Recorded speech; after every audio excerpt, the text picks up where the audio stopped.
how to make PayPal.me link.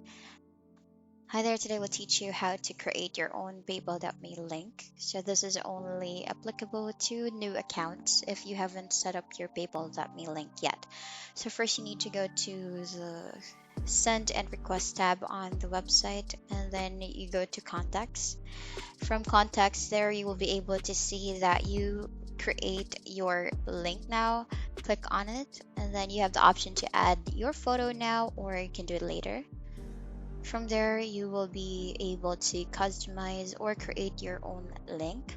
Make sure that the username that you will input would be unique so that you will be able to proceed with creating your PayPal.me link.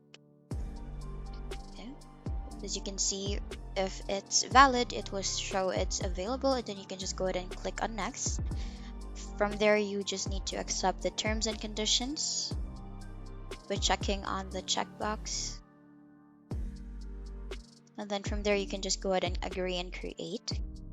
And there you have it. Your profile is live and your PayPal.me link is now active. You just need to hit I'm done, and then you will be able to send and copy your links from here.